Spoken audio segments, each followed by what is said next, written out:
Good evening, everyone. My name is Rahul Verma. I work at Center for Policy Research. Some of you must have been following this conversation series, How India Votes. This is the 18th episode or conversation in this series. We'll have one more or a couple of more after the results are out on June 4th. So this is the last one before the counting day on June 4th. And I'm joined by two illustrious panelists. And let me say at the start, before introducing them, it's likely when you are sitting among the intellectual giants of our time, Professor Palchikar and Hilal Bhai, I'm likely to be nervous in answering some of the questions. So I would leave it to both of you, in taking that conversation forward. Professor Palchikar is co-director of Lokniti CSDS. He has taught at the University of Pune. He's also the co-editor of Studies in Indian Politics, and some of you must have been following his column at the Indian Express, but also some of his other writings. Professor Palchikar, thank you so much for agreeing to join us today. Thank you. Professor Hilal Ahmed is associate professor at Center for Study of Developing Societies.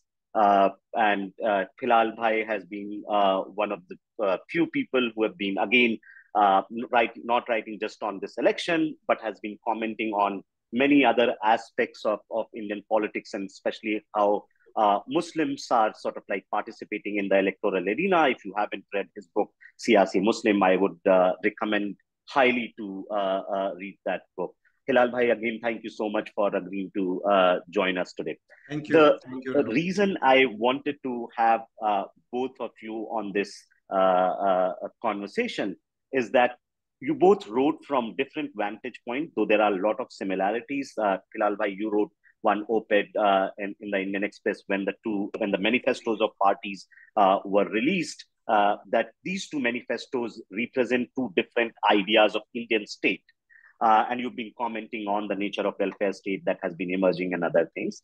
Whereas Professor Palchikar, in one of his pieces for the India Forum, wrote that he commented on the two campaigns, which actually became much more clearer after the first phase of polling. He compared and contrasted the two campaign registers and made this argument that these two campaigns and these two registers represent two different and contrasting ideas of India.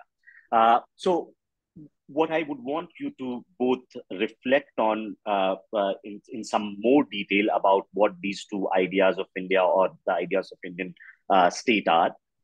In the second round, we will get into other questions. So I'll want you to both speak briefly on this for 5 to 7 minutes as opening remark. For people who have joined us on Zoom, my request would be to, if you have questions, please put on Q&A box. In the second and third round, I will try to integrate them while putting those questions to Professor Palchikar and Hilal Ahmed. But the second question which I have, just to frame this conversation, most people, there is a consensus that this election does not have kind of a national wave which marked the 2014 and 2019 election. This might be a little bit more localized, more state-by-state elections. So there is no national move or no momentum in this election. And some people, including myself, use the term, this is a normal election. Professor Palchikar and I had a conversation on this term, normal election. Can it be called before the result, whether it's a normal election or not?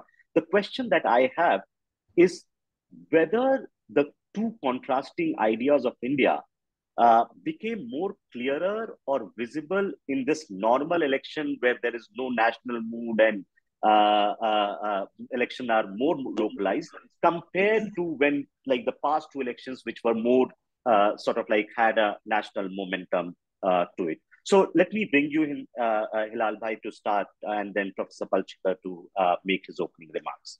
Thank you. Thank you. Thank you very much, Rahul. And I'm glad that you selected this topic, that how do and why should we think of ideas as an important vantage point to think of election at the moment. I'll come to the question of normal election later. But I think the point which you initially made about the state formation and how do these manifestos, especially the manifesto released by BJP and Congress, somehow contrasted each other. And in the campaign which we have so far, we can say with full confidence that Congress manifesto was an important reference point even for the BJP. So, in one of the interviews, Mr. Narendra Modi said that this is his duty to tell people what is written in the manifesto of Congress, not his manifesto. So, this is interesting that why that manifesto of Congress became so important and powerful. So, first of all, when we think of manifesto, because the moment manifesto was released by BJP, I think 4 months earlier, they started the campaign, and it is very important. They started the campaign Modi Ki Guarantee. The word Modi Ki Guarantee became popular, and the manifesto was introduced as if that the narrative that they have already initiated will contribute significantly to it. What is interesting is that the manifesto, and in between, there was an important event, the inauguration of Ram Temple. But the manifesto, interestingly, did not reflect both of these. The narrative, which was initially initiated by the BJP establishment, and later on, when they had Ram Temple event. So there could be two ways to look at this. One is that we start a checklist model that, okay, this is there in the manifesto and this is not. But I think there is a larger, conceptual point which this manifesto made. I would like to, underline actually three things in that manifesto of BJP. One was there was a strong premise of what I call charitable state. Now, this charitable state is something which BJP has nurtured and evolved over the years. The idea is that they are making a distinction between economic sphere and the political sphere. The economic sphere, there is an assumption that market will regulate itself. There is no need for outer intervention in it. But in the social and political sphere, the BJP manifesto says that we recognize there is a hardship. So the idea of economic inequality was always recognized by both by the narrative that was initiated by BJP earlier and later by the manifesto. So you have a welfare, you have a charitable state, but at the same time, you are recognizing something called hardship, economic hardship in the social sphere. How to deal with that, and that led to the second point of this manifesto, where the idea of intervention was proposed. Now, when we say intervention, this manifesto is interesting because they are making two sort of interventions. One is the infrastructure development. Manifesto says that we are going to facilitate market in such a way that it will reach out to people. Second is the welfare schemes. So the combination of infrastructure building and welfare scheme is called development. So often people ask what is the meaning of development in Narendra Modi led BJP manifesto framework. I would say that the combination of these two, infrastructure development as well as the one-time grant schemes, which were a number of schemes which we all know, and there is no point in going in detail of those schemes. So that's the intervention. So the premise is charitable state. The intervention is of a two kind, which is called development. And then there is a justification. The justification is that the earlier template of social action, the categories like scheduled caste, scheduled tribe, OBC, women, etc., are actually included in this framework of what is called development. That's one justification that charitable state is workable. And second is that in order to evaluate the functioning of charitable state, there is a very interesting provision in there is very much interest. There is an interesting guarantee which is given by the manifesto is that if we win election, we'll constitute committee at the district level, in which SC, ST, OBC and women would be the part of it. So this committee would look at that how the welfare schemes are reaching out to the people. So that's the justification. So you have a premise, you have an intervention, and you have a justification of that state, which I call charitable state. Now, Congress manifesto, interestingly, actually moves away from it. Most striking point of reference in the manifesto was what is actually called Nav Sankalp economic policy. And what is Nav Sankalp economic policy? It had three elements, which is called work, wealth, welfare. And the argument is that economic inequalities are growing, and therefore there should be an ideal equilibrium between work, wealth, and welfare. So that's the premise. Because we have not seen that state in reality. This is just a proposal. So therefore, it is very difficult to name it. So like charitable state is something which is based on concrete experiences and different kind of outcomes which it has produced. But here it's a proposal. So therefore, it is very difficult to name it. Many people call it old socialist, etc. I don't want to get into that meaningless exercise. But Nav Sankalp economic policy focus on work, wealth, welfare is very important, and economic inequalities are the reference point. So that's the premise. What are the interventions? Two kind of interventions. One is that Congress manifesto is making a point that we are not going against a national consensus that the economic sphere would be led by the private sector. So they are not deviating from the 1991 onward political consensus that free market would be the tool to lead the economic sphere. But at the same time, there are two interesting interventions which they have made. One, that they argue that economic sphere must be democratized. Now, this democratization of economic sphere is interesting because then that's why that give them some kind of a refresh confidence to argue that we do not want any monopoly, we do not want any crony capitalism. So that's one kind of intervention they propose. The second kind of intervention, which we all know, it's socio-economic caste census. What is the justification? There are two kinds of justification they are offering for this model of state. One is constitutional values have to be protected, not the constitution. Remember that in Narendra Modi-led BJP framework, they are making this distinction between constitutional values and constitution as a rule book. Here, the emphasis on constitutional values, and this particular document says that we would like to protect the constitutional values. And finally, the final justification is that welfare should be inclusive, and that's why you find that SC, ST, OBC, and minorities are included in every promise Congress is making. It is very important that in BJP's manifesto, there is only two references of minorities, and that too only with regard to linguistic minority, not religious minorities. So minority is completely absent in Sabka Saath Sabka Vikas, which is a new thing. It was not there in 2014 and it was not there in 2019 either. So I think that these two imagination of proposed states are important, and I stop here so that we can have more. Would it be fair to sort of like make this point, Hilal Bhai, that in Congress imagination of what the Indian state should do is to recognize different groups, and especially those who are marginalized in terms of caste or religion, and maybe also gender, and make sort of like serious policy interventions to bring them into mainstream or help them the kind of economic hardships they are facing. Whereas BJP does not focuses or recognizes these groups, and Prime Minister has, in many words, has said that we would rather like to see groups as like farmers and poor and women, and there was one more group. I think the four groups he said, like for me, these are the four caste. Yeah. Okay. Yeah. Would that be a fair summary? Like basically recognition.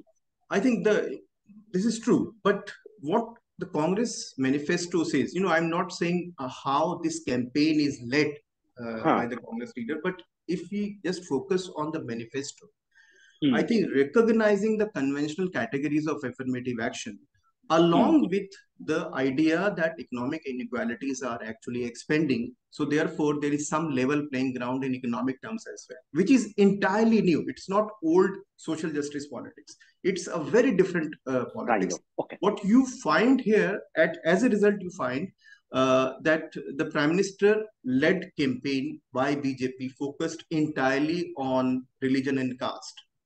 And they did not actually, responded to the serious challenge which this document is posing towards BJP. Okay, thank you, Hilal Bhai. Professor Palshikar, now, like, you may pick certain things from the manifestos, but largely, how do you see the campaign has evolved?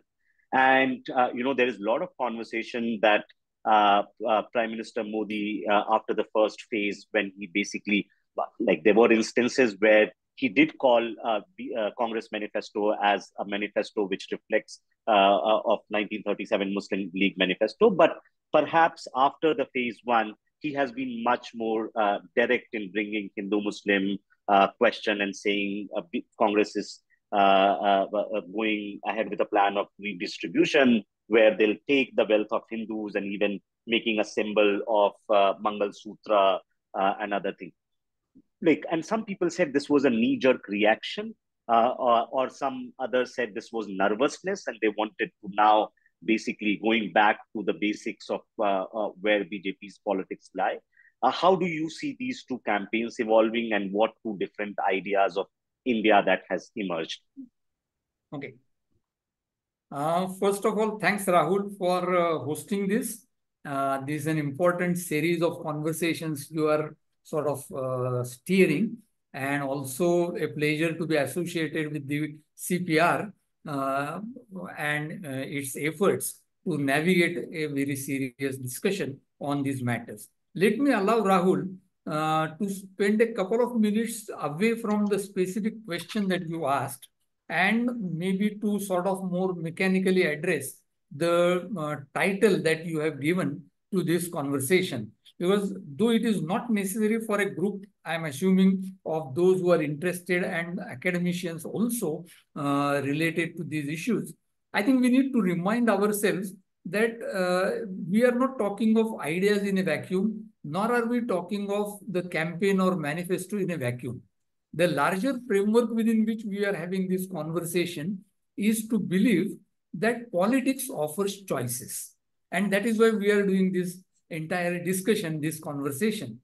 There is always this triad of interests, identities, and ideas that intersect and make it possible for us to imagine what kind of politics is happening around us. And the questions that you are asking, in a sense, relate to that.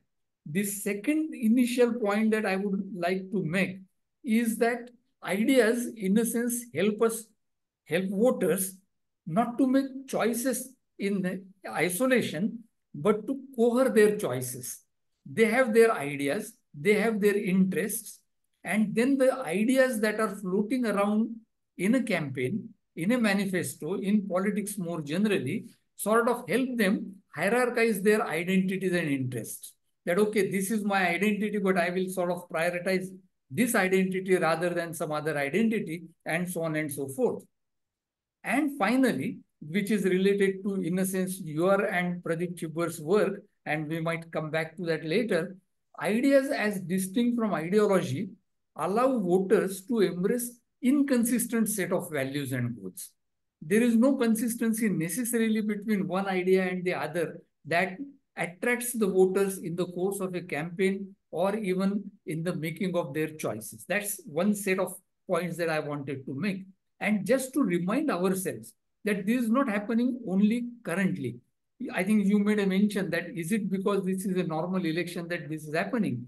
And I would tend to believe that even in so-called less than normal or above normal or whatever word you use for them, other elections, ideas have always been part of competitive politics. It's only that the ideas of wave, the framework of waves, or the social demographic analysis that we do sort of overshadow the role of ideas. And let me remind ourselves, therefore, of 2004, when India Shining and Aam Aadmi sort of became the central ideas contesting each other. And why 2004? Even 2014, Achhe Din, and subsequently Har Har Modi, Ghar Ghar Modi. It was not just about personality cult. Yes, that might be the case. But more than that, it was producing an idea called Modi, which stands for various things. As I said, they might not be consistent, but various things. And therefore, 2014 also, in a sense, answers our question about the centrality of ideas or the critical role of ideas in elections and voter choices. Coming back to your specific questions, I have argued, and I would repeat that here quickly, that this is an interesting election where the challenger is being responded to by the incumbent in terms of the two registers of campaign and that I have talked about. It is, and also Hilal Bhai made a mention of this, that in a sense the BJP and its leadership have been responding to the Congress manifesto, but the same has happened in the entire course of the campaign as well. The challengers register, the opposition register, has generally been marked by ideas of resurrection of the Aam Aadmi. They don't use the word Aam Aadmi anymore, probably because of their awkward relationship with the Aam Aadmi party. But remember that much of what the Congress has been saying had its germinal basis in their Aam Aadmi rhetoric. Similarly, Nyay. They have talked about Nyay probably more elaborately this time, but it originated in the last election itself. Yes. And more evocatively, the idea of 90%, which doesn't come in the manifesto, but in the rhetoric. And I would think that this rhetoric is not just rhetoric, it sort of gives shape to the ideas that the leaders want to float around. There is also the second coming of the idea of social justice. Though Hilal Bhai said that it is not the same social justice, it would ring the same social justice to the extent that the opposition says that we will expand 50% limit and so on and so forth. Now remember, the interesting point about all these ideas are in a sense a movement from interest-based ideas in order to capture identity-based imagination. So they don't talk of SC, ST, OBC, Muslim, minority, anything very directly, but by picking up certain interests of the lower bottom or lower half of the social order, the opposition has been trying to weave its ideas from interests to identities. And that's why I mentioned the triad of interest, ideas, and identity at the beginning. Contrast this to the ideas that the incumbents register of campaign has generally been following. On the other one hand, broadly, and I'm using my words, there has been a continuation of the idea of deceived or wronged majority, a majority that has been unfairly treated. And you made a mention of this, that this was not a knee-jerk response. I don't think that it was merely a knee-jerk response. It is the core of the ideas for which the incumbent stands. Similarly, and that has been less commented by even many commentators, there has been a continuous but subdued reference to strong nation and then strong leadership. That strong nation requires a strong leadership. Now, you might ask a question, what is this related to the idea of a wronged majority? And that there comes my point that these ideas don't have to be consistent. They don't have to be part of one ideological package. And then thirdly, there is also an argument that politics and governance, but more generally public sphere, is a terrain of religious aggrandizement that we need to assert in the public sphere as a particular religious community. But particularly in the field of statecraft, politics and governance, this particular aggrandizement must take the shape of policy. In a sense, therefore, there is an emphasis on identity-based aspirations. One may therefore argue that all these ideas, in a sense, are rooted in the questions of identity. But interestingly, even the incumbents register of the campaign was forced to move from identity to interests in talking of Mangal Sutra and buffaloes. So in a sense, it is not just robbing of your identity, it is robbing of your material interests at the cost of certain communities. Thus, identity as the central point of reference that includes interests is probably the standpoint on which hinge the various ideas of the incumbent. So these are the two registers. They have been talking shrilly with each other. And what we need to do probably is to sort of cut off that shrillness and find out what are these ideas, whether we like them or not. But I will stop here. Thank you, Professor Palshikar. I will again request friends on Zoom to put their questions on Q&A box, and also request Hilal Bhai and Professor Palshikar, if there are questions they would like to answer by typing, please do. In the next round, I will try to include some of them in my comments. But Hilal Bhai, let me now ask you something which Professor Palshikar touched upon. Manifestos reflect two different ideas of the Indian state.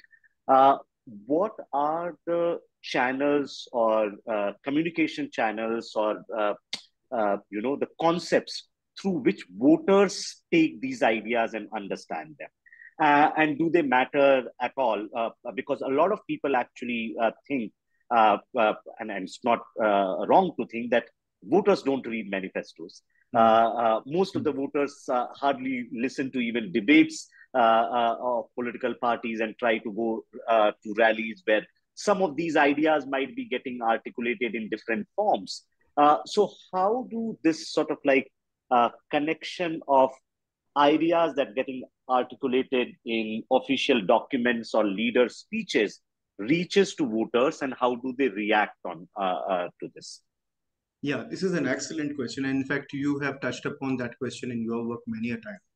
And we all know, just for the sake of clarification, I think we have to look at the kind of configuration that is made with regard to when you release a manifesto. Obviously, people don't read manifesto, and it is next to impossible to.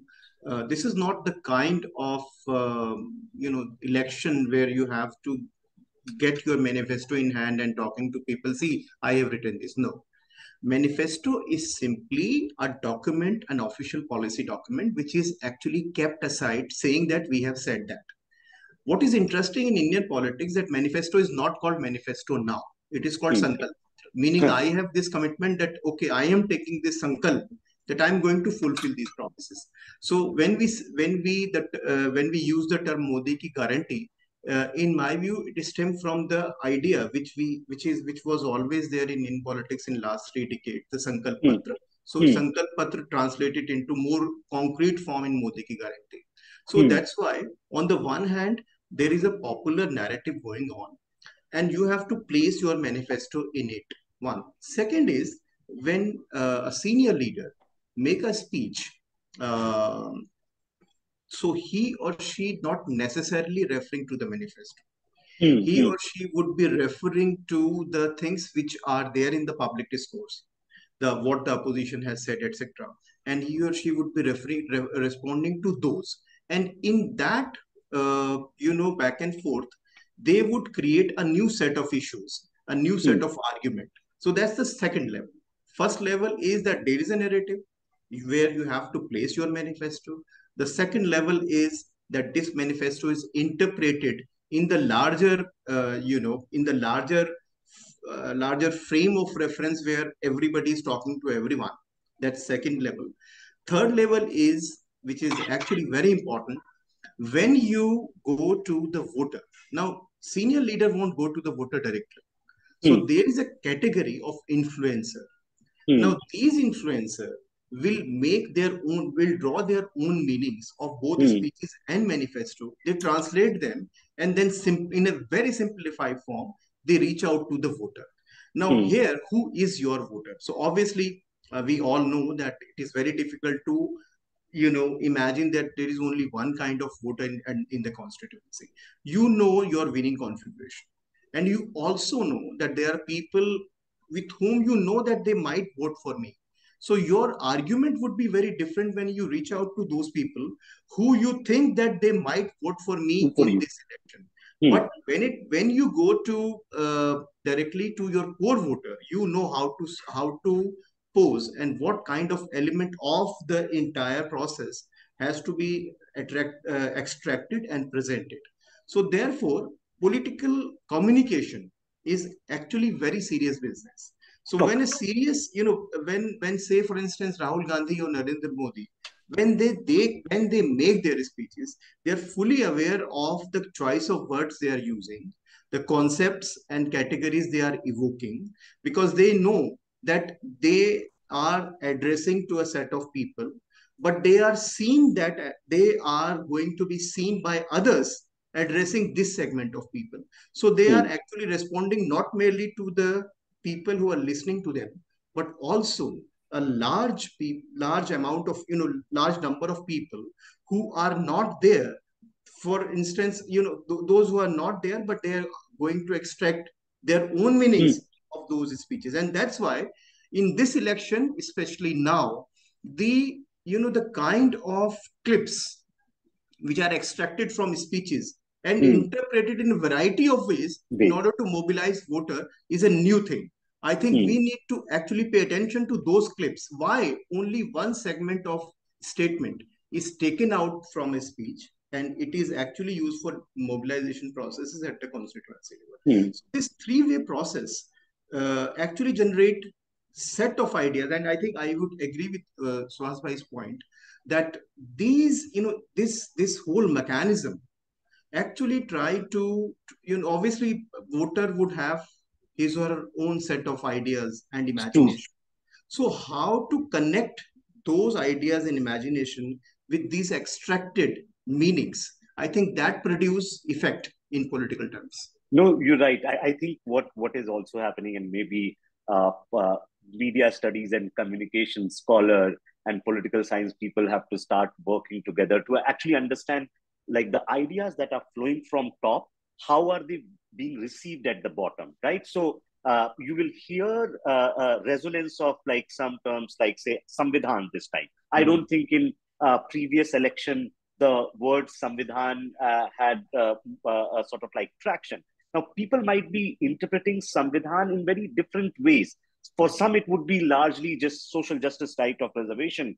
For others, it might be a little bit more set of values and freedoms enshrined in the constitution. And for some other sort of like educated, elite, urban people, it might be a broader set of what constitution. Let me ask you another short question, Hilal Bhai, before going to Professor Palshikar, which is that in your sort of like the like state, the new state that is being imagined, what you call at least like what is visible is the charitable state. In these like or what these manifestos are promising, where it is trying to basically balance the now sankalp between work, wealth, and welfare. Where is like wealth or capital? Like, what is the imagination about? Like, what is the political economy model of the state? What kind of relationship the Congress manifesto or the BJP manifesto is imagining with capital? And especially like what we have seen, Congress has been very, very combative by using these, like, taking the names of two industrialists and attacking them. And BJP so far hasn't responded on that. But what we saw, one evidence of Prime Minister bringing the name of Adani and Ambani, and I also want you to sort of like reflect this, if it is possible, in the context of sort of like electoral bonds and that getting sort of like scrapped because the relationship parties may want to have with capital is also going to do with the campaign finance regimes that they want to have in future. I think to answer your first question, it's a very important question. And I think I'm glad you have asked this question now. Because if you go back to the 1991 moment of Indian politics, you find that there was criticism of new economic policies. There was a fashionable for the left parties to criticize the new economic policies, but there wasn't any national debate on that. So that lack of national debate, actually surprisingly, all political parties accepted new economic policies which were introduced at one. This whole package called new economic policy is very complex. So I'm just using that shorthand in order to make things simple. It's very complicated business because all political parties started accepting the assumption that there is no need of state intervention in the economic sphere. And why? Because it is said and repeatedly said that market has a capacity to actually regulate itself.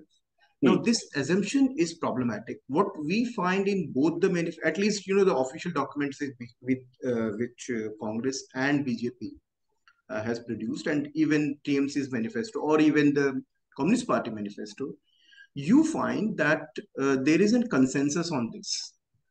For the first, but by implication of the criticism of what is called crony capitalism, by implication of that, there is a possibility that we might go back to the 1990 movement again and try to question that is this assumption correct or not. I think the political class actually do not want to get into that. This is the first time, the moment you say economic inequality, and I'll give you one very concrete example to illustrate my point. The moment you say that, there is something called economic inequality, obviously the question will arise is what to do with capital. Now they are shying away from that. They are not giving any direct answer to this question. Okay, this is the model where this is also, in my view, this is just a slogan. Work, wealth, and welfare is simply a slogan. You need a concrete, a plan of action to substantiate it. So that's one thing. One concrete example. The example is that of Sachar Commission. If you look at, this is about Muslim, we all know, Muslim backwardness and marginalization. What is interesting is that this report came out in 2006. If you look at the framework of this report, it is based on data which was produced by government agencies. So this is actually a government data. You interpret that and you argue that Muslims are lagging behind. Fine. But what are Muslim perception of that? Look at the second chapter of this report. You find that Muslims are time and again making an argument that after liberalization, we have become more poor, our problems have increased, etc. Now, this report does not reflect on liberalization. Why? Because that actually goes against the accepted political correctness of that time. So therefore, that consensus must be actually taken into consideration.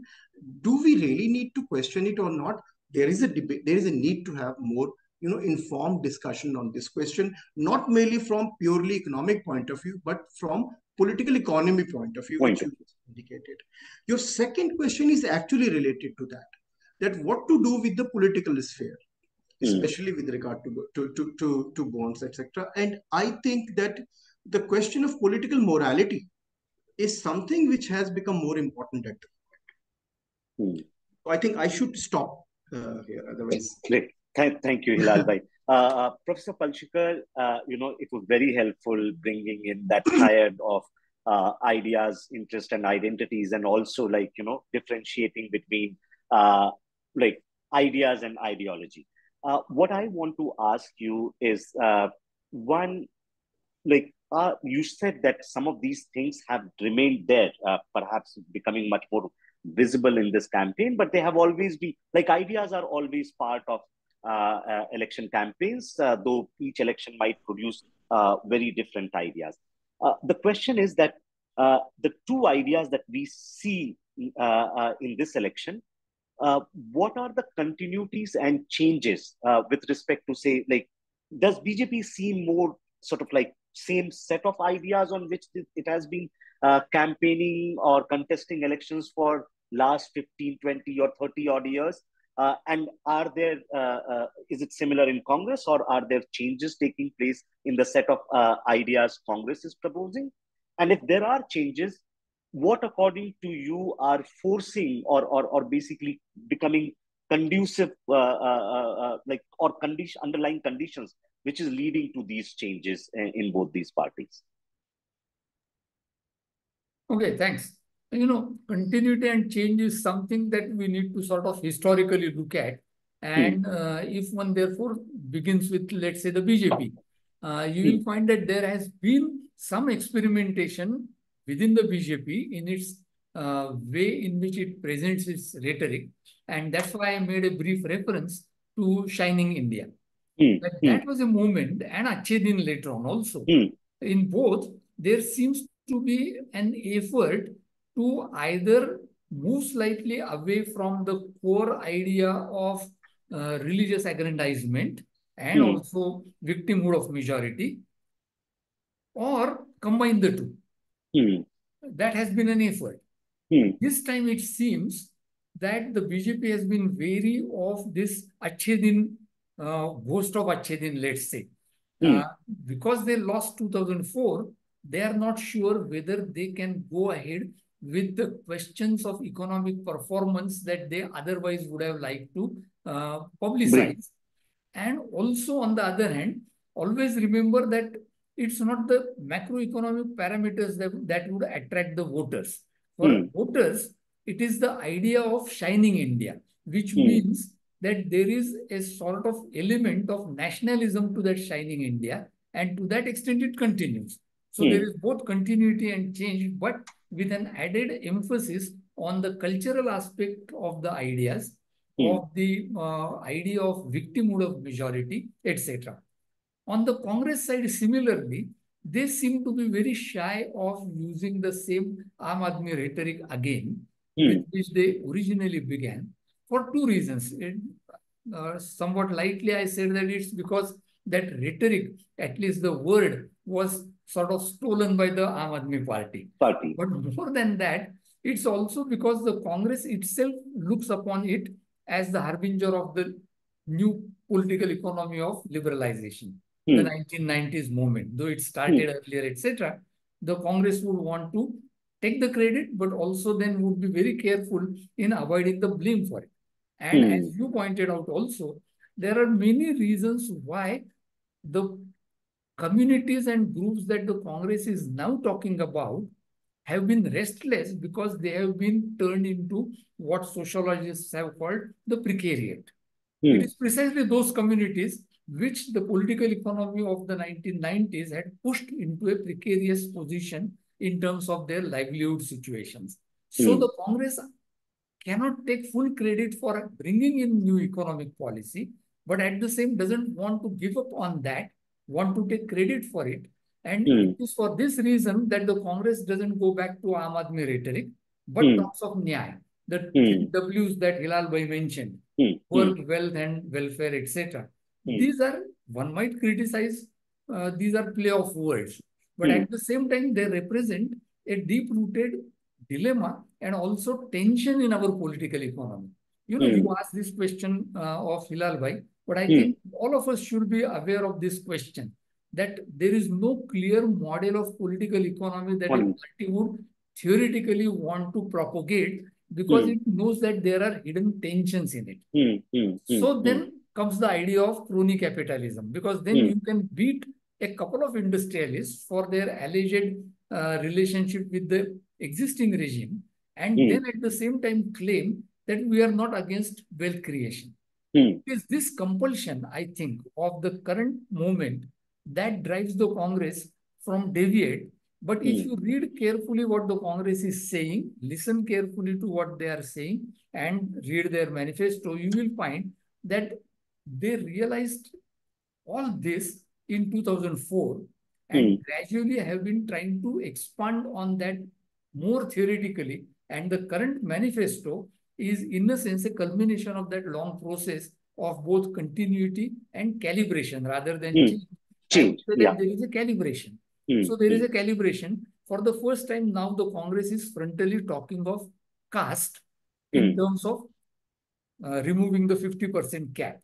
And this is an interesting change in the ideas that the Congress is holding up.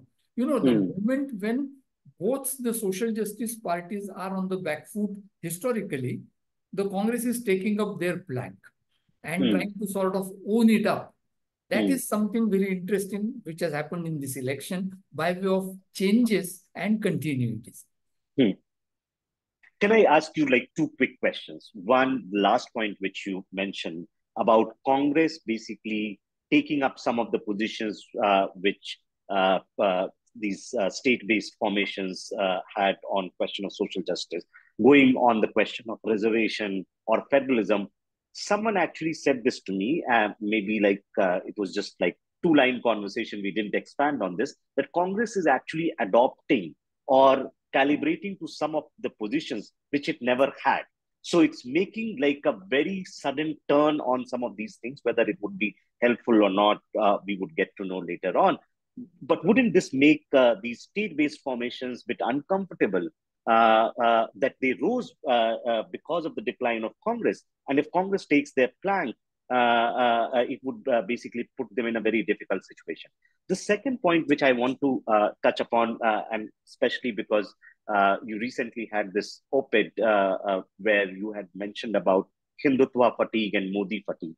The question I actually want to ask you is because in 2004, when BJP lost the election, your paper, Majoritarianism, Middle Ground, actually said, even in BJP's defeat, the very ideas that brought BJP to power still resonates and have strong resonance. So how do, I mean, I'm not asking you to predict 2024 outcome, we'll get to know that on 2020, but how much some of these ideas are dependent on electoral victory and defeat itself?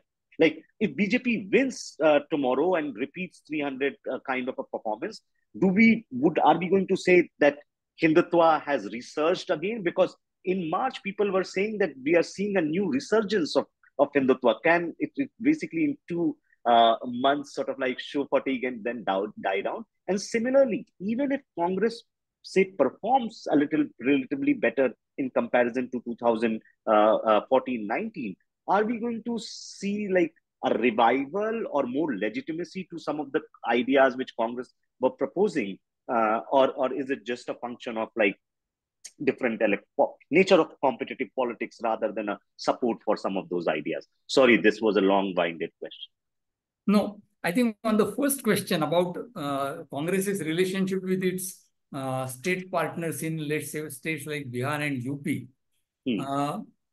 there is unlikelihood of a direct discomfort right now because the Congress is so weak in both the states. So, you know, what the Congress is actually trying to do is, without troubling the equation with the state partners in Bihar and UP, trying to capture that idea, own it up, and use it elsewhere to get an advantage. So at least in the near future, I don't see immediate fissures between, let's say, the Congress and the Samajwadi Party or the Congress and the RJD, because the Congress is not currently, at least, in a position to steal their voters. Right now, it is the other way around. The Congress is dependent on their support to survive in UP and Bihar. Ideologically, on the other hand, I would argue, and that is another response to that same question, both these parties, RJD and Samajwadi Party, are in a sense ideologically tired parties. And therefore, they wouldn't mind the Congress rejuvenating their own earlier ideological position, because that would help their ideological survival in respective states. But that's a kind of, you might say, more unkind assessment of RJD and Samajwadi Party. So let's leave it at that.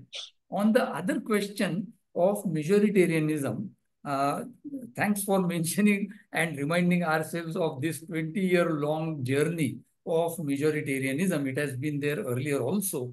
It's just that we could sort of capture it through a survey method in 2004.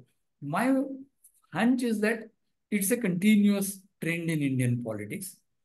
You can't run away from it. Just because the BJP was defeated in 2004 doesn't mean that majoritarianism was defeated. That was not an issue that time.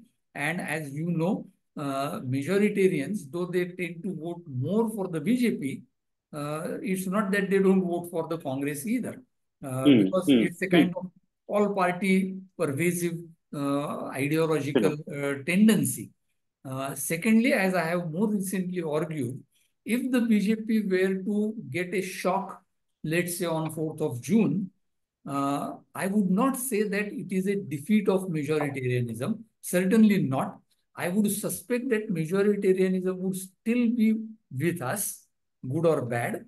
And it's just a question of making accurate political use of certain existing tendencies.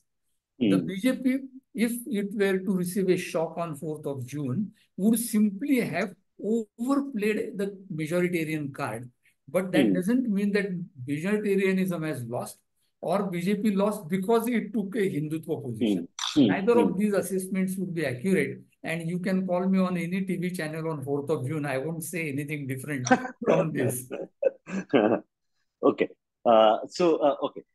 Now let me, take some questions that people have put up. Some of these have already been answered, but two questions to start with, and both of you can reflect on either of them, which is that uh, is electoral integrity is an idea, and especially because now the role of election commission and there are a lot of suspicion and conversations on that.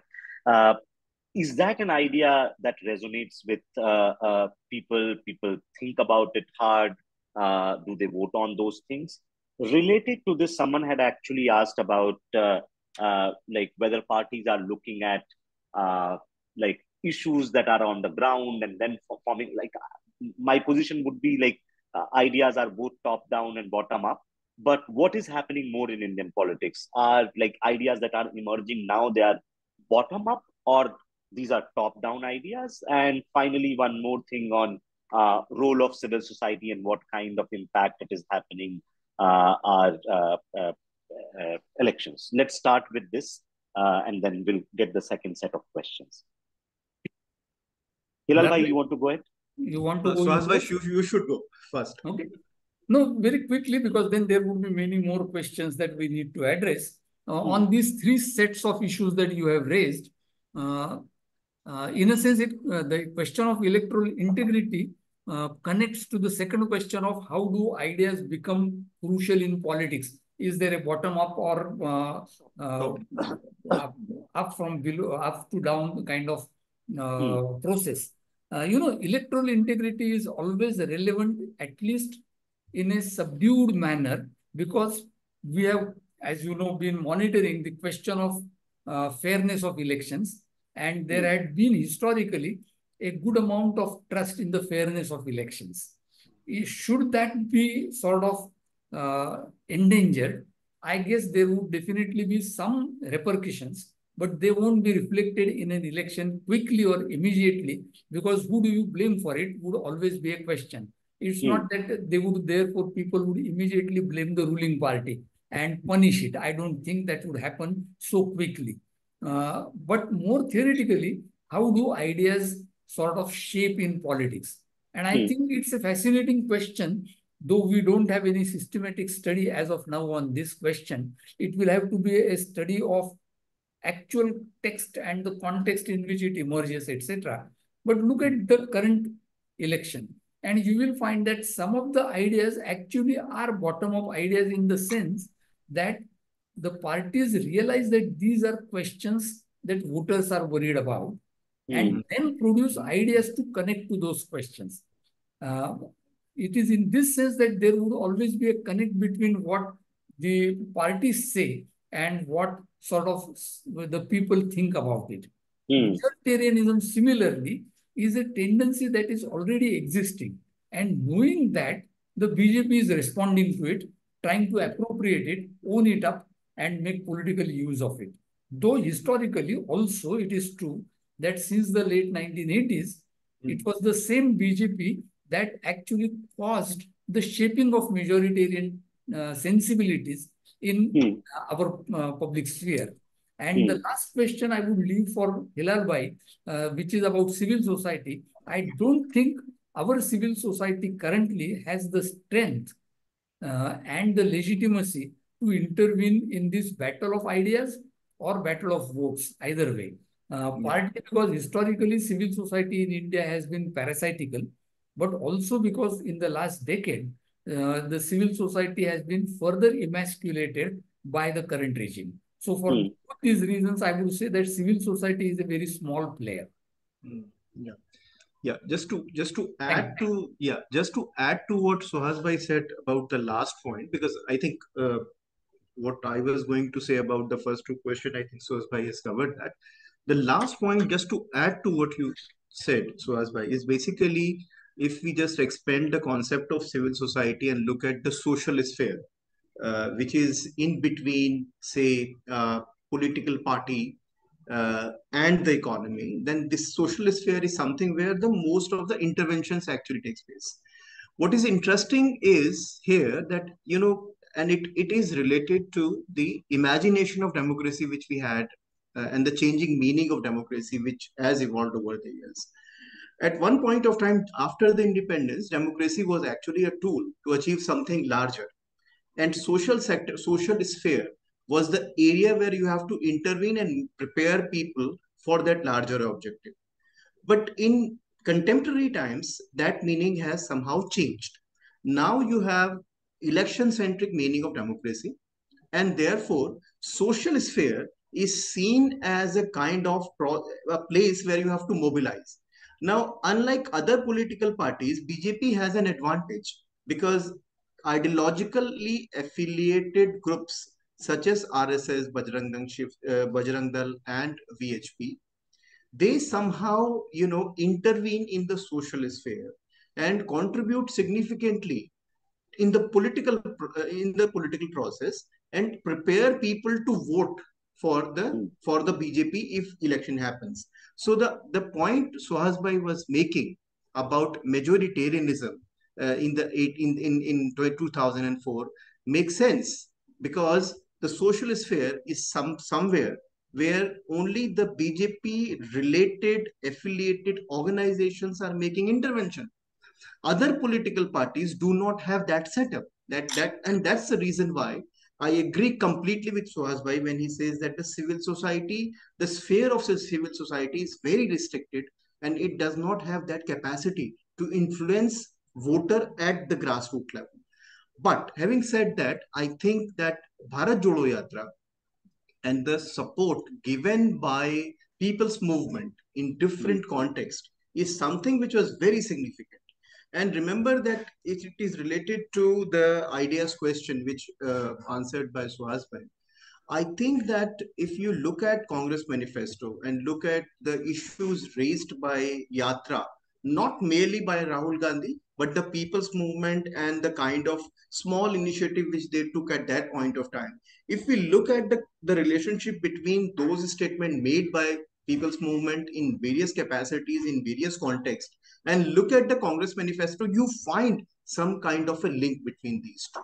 So therefore, I think that this is a very crucial question that we need to look at the idea of civil society as well as the social sphere, and how to look at the processes or the political forces which are making intervention in a variety of ways.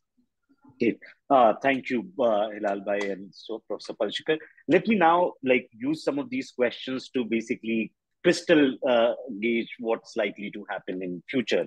Professor Palshikar, you said even if BJP is cut short by some numbers on June 4th or doesn't return to power, we will still see sort of majoritarianism holding its ground. What would happen to some of the ideas that are proposed by Congress Party and India Alliance? What if they don't improve their performance significantly or don't come to power? What would happen to those ideas? Does that mean that those ideas don't have traction because they have not been able to mobilize? Or whether those ideas were not able to, get traction on the ground while, in sort of between voter to influence, between leaders to influencers and influencers to voters, somehow those meaning of those ideas got lost. And second, every election is important. Some elections are more important. How do you see sort of some of the, especially the good or bad energies that get unleashed in the campaign, how they are going to shape the future contours of our politics and democracy? Because the good and bad energies are visible. And so what are the short-term, medium-term, long-term effects on politics, society, and economy? Tall order. On your first part, I think that connects to your earlier question, which we both of us didn't fully respond to, about the centrality of electoral or formal power and what will happen to that power, etc.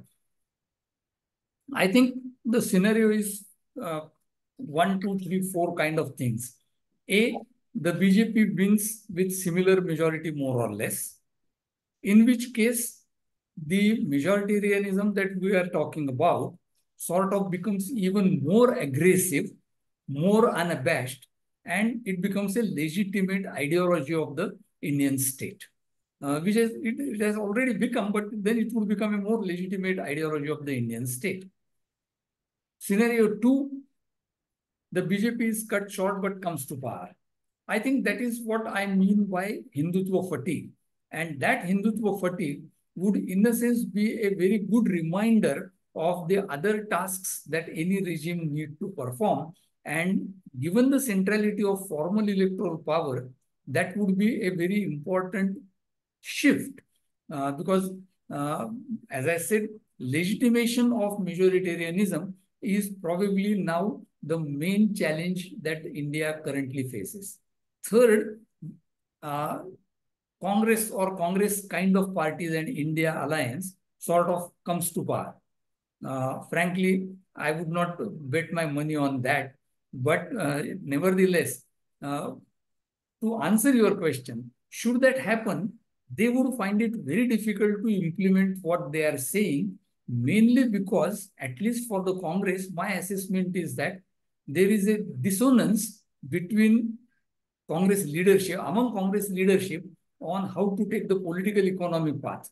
And most of the promises they are making are connected to political economy. They might have a consensus on responding to majoritarianism and trying to keep it under control, etc. But Congress internally, I don't think has a clear understanding of what they are saying and what are the implications of that.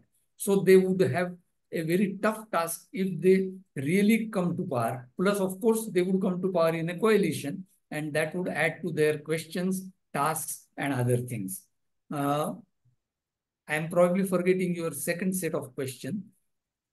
Yeah, the larger implications of politics. I think our politics, though we here try to sort of distill and talk of ideas, the ideas that dominate politics currently have become raw. And this rawness, though not unknown in democratic politics, that rawness also means that we are losing the capability of a democratic conversation, which is happening on social media also, but which is happening in politics much more. And therefore, even if the BJP would try and appropriate some of the ideas of the Congress party, at the ground level, our public sphere would be extremely vitiated by animosity, suspicion, and sort of name calling. That will constitute our public sphere for the next decade or so. And the task for any party that comes to power, if it really wants to democratize the public sphere, will be this task: how to democratize the public sphere, but at the same time ensure that it doesn't really descend into merely abuse and name calling. Thank you, Professor Panchikar. Hilal Bhai, you have just these two questions to sort of like reflect on. Swaz Bhai has actually sufficiently answered this question, but you know, I always make a distinction between what is and what ought to be, and this distinction is also important when we evaluate politics. So obviously, politics, we analyze politics, we evaluate the processes, etc., and we can say that these are the possible trends. But there is a larger moral question, which is just in front of all of us, that what kind of future we would like to contribute to as intellectuals, as thinking minds, etc. Because the question of ideas are inextricably linked to what I call intellectual politics. So what would be our intellectual politics in shaping or making these ideas more relevant? And I completely agree with what the last point which Suhas Bhai made about the rawness of ideas. Certainly this rawness has always been there. What is important for us is to realize and provide some kind of fine-tuning to these debates, and that could be our role as intellectuals, as commentators in politics, because that is something which is actually lacking at the moment. And that is something which is actually responsible for what people usually call WhatsApp university. We somehow fail to do our duties.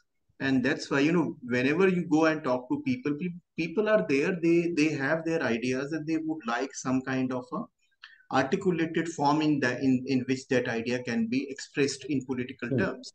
What I find that what is called WhatsApp universities actually answer those anxieties in a very straightforward manner. And it is actually the failure of the intellectual class in this country, which is a very powerful and very innovative intellectual class, to respond to those anxieties. And I think that ought to be our role as intellectuals and public commentators.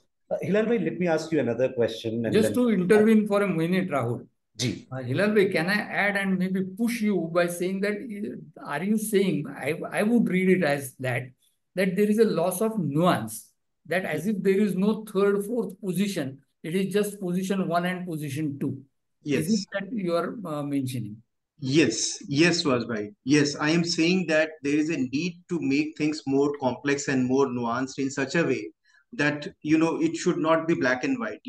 This is MCQ type of politics. The moment you talk to anyone, the two options are given. Are you agree with this or that? But we had this political history with us in post-colonial India where the complex and nuanced positions are always made. And therefore, we have to recover that. And that should be our role.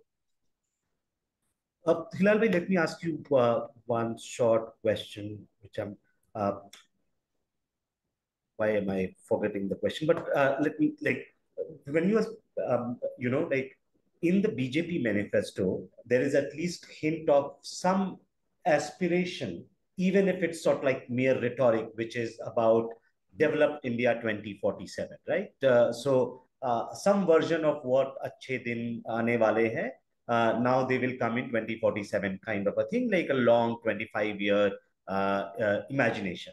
Do you see a similar imagination in Congress Party manifesto? Because a lot of people say that at least BJP is thinking of politics of future, whereas their criticism would be that Congress manifesto is taking us back to politics of caste and other things. Do you see that contrast? Yes, absolutely. It's a very good question. And in fact, this is related to what Suhas Bhai actually indicated in one of his answers. Basically, if you look at the preparedness of imagination, because no one has actually stopped Congress to think about future and, the serious question, the political, for example, political economy question. No one has stopped you to think about future and making a promise. So, obviously two things which we have to remember, which constitute our public life in a very significant way in last 20 years. One thing, it is called breaking news. And the second thing is that along with breaking news, you have to show yourself that something has happened extraordinarily and unprecedented. So these two things, breaking news and extraordinariness. And these two things always get media traction. Now, BJP has somehow get these two things very carefully, and they nurture their, package of promises in such a way that they respond to both. So 2047, for example, is an imagination, which is obviously we are not going to see, obviously it's a long imagination. So in what will happen in 2047, we don't know, but it create some kind of a breaking news type. Second point is that extraordinariness. Narendra Modi's this year's Independence Day speech was talking about Amrit Kaal.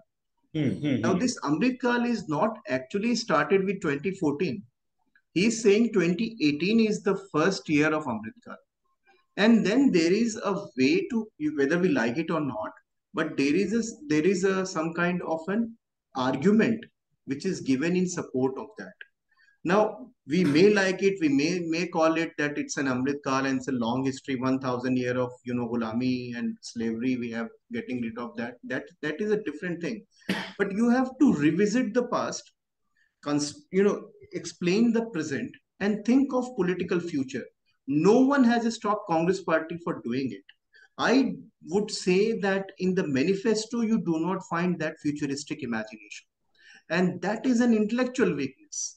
And that intellectual weakness make them, bring them back to square one, where you have to, do a politics of electioneering. What BJP is doing, it's not merely doing election politics. It is also proposing a new idea to actually strive for or to move forward towards. I think that makes a serious difference. Professor Palshikar, last question to you, and like the question is something like this, which also is trying to use your vast sort of like experience looking political history in India. That somehow something which Hilal Bhai also mentioned is that like there is like lack of intellectual depth in our politics and nuances are missing. Do you think like in last 25, 30, 35 years, there is some kind of disjunction between what we call as political science and what we call as politics? Perhaps politicians of 70s, 80s, and 90s, not just in left, but also in Congress and some of the regional parties and then BJP, had a theory of politics or how they wanted to mobilize. They might have like ideas as Hilal Bhai is mentioning, like one-liners, two-liners, some imagination. But there is no theory of why they are doing the kind of politics they are doing. And that's why any imagination between the binary or nuanced position is basically just very, very difficult because politicians don't ever speak to political scientists seriously. And I don't think political science has a language to communicate with professional politicians.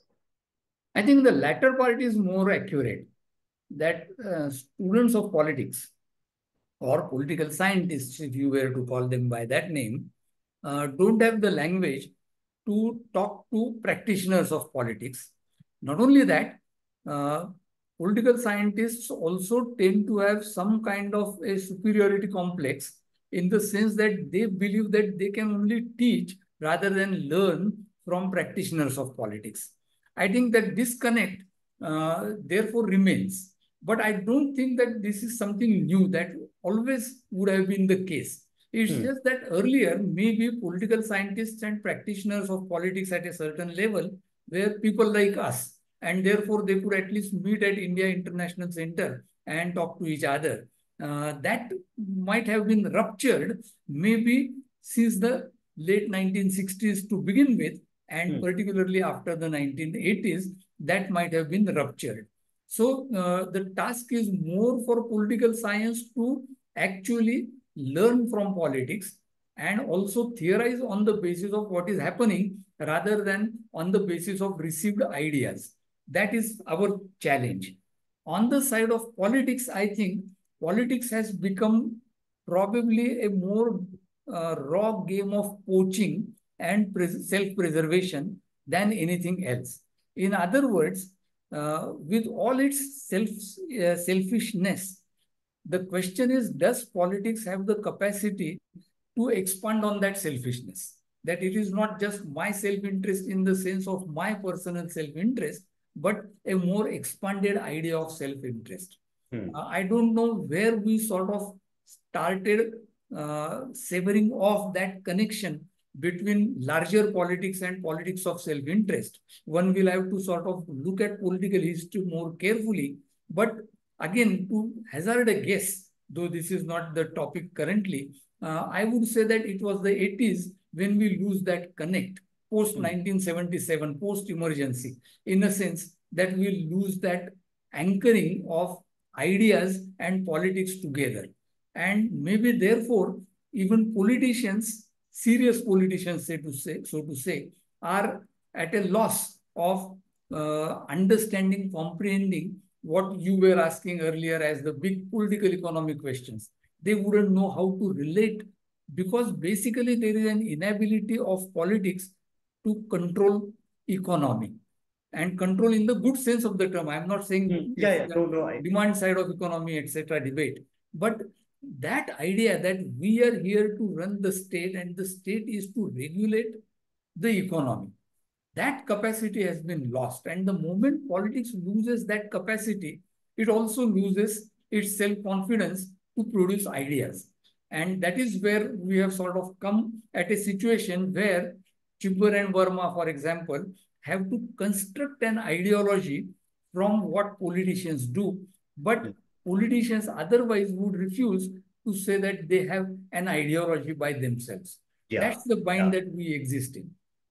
No, thank you, both of you, Professor Palshikar and Hilal Bhai. The last question actually was, trying to hint Professor Palshikar or someone to actually write the intellectual history of where this disconnect between politics and political science has happened, and whether there could be a model where a larger self-interest, politics of larger self-interest can play out. Because I think that is the only savior, given the rawness we are witnessing in our election campaigns and daily political life. But thank you so much, everyone who joined us today.